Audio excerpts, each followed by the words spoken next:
अस्सलामु अलैकुम वरहमतुल्लाहि वबरकातुहू। उम्मीद है सारे सुनने वाले देखने वाले सब खैरियत से होंगे। अल्लाह तबारक व तआला आप सबको खुश रखे।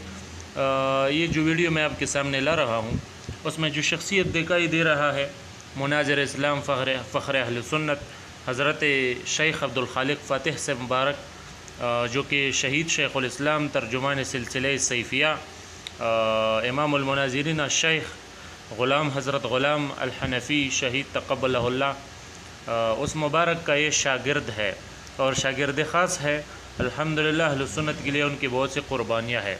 इस वीडियो में आप देख सकते हो कि बागराम का जो जेल है उसमें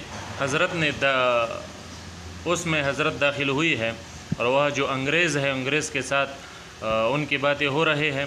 आप भी उसको देखो और जितने भी सुनने वाले हैं देखने वाले हैं सबसे गुजारिश है कि आगे भी शेयर करो ताकि लोगों को पता चले कि अहले सुन्नत की बहुत कुर्बानियाँ है। इस मैदान में भी बाज़ लोग उसको छुपाने की कोशिश करते हैं। अगर अहले सुन्नत की कुर्बानियाँ नहीं है और वो इस फील्ड में काम नहीं करते तो फिर इन वीडियोस का जो मैं बार बार ला रहा हूँ क्या मतलब हो सकता है। तो आप ख़ुद देखो और ख़ुश हो जाओ। अस्सलामु अलैकुम वरहमतुल्लाह।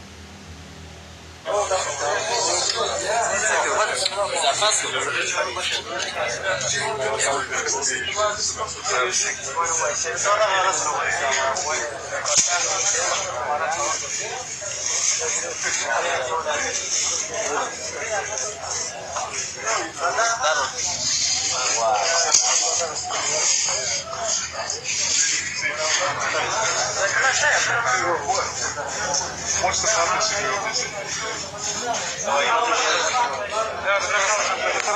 What's the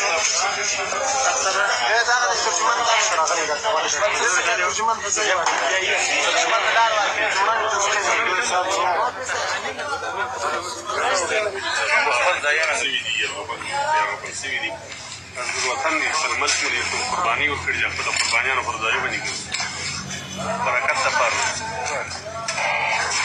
What does it feel like for you to be here?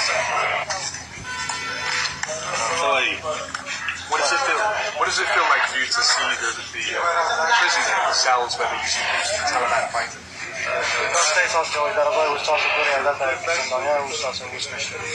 الحمدلله د زموږ سره اوس هم داسې ملګري شته چې دلته زندانیان و نن راغلي دي، فاتحانه ډول ګرځي.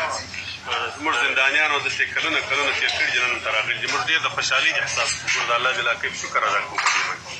راغلي مو دې دپاره چې د اله العالمین شکریه ادا کړو چې دا د الله نصرت و موږ د علاقې ته وکتل، دا ځای ته مو وکتل.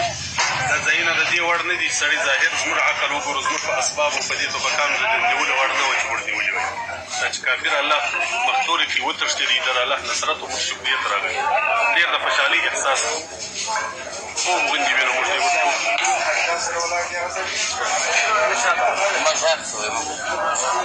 What is background mean to the Taliban? What does background mean? How significant is it in your hands today?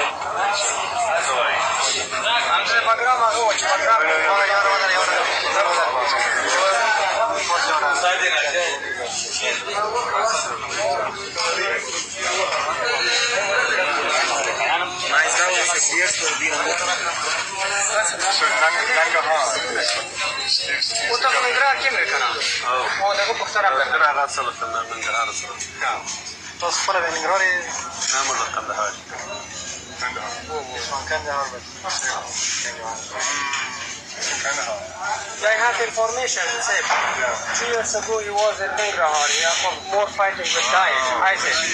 Yeah, he have more biggest.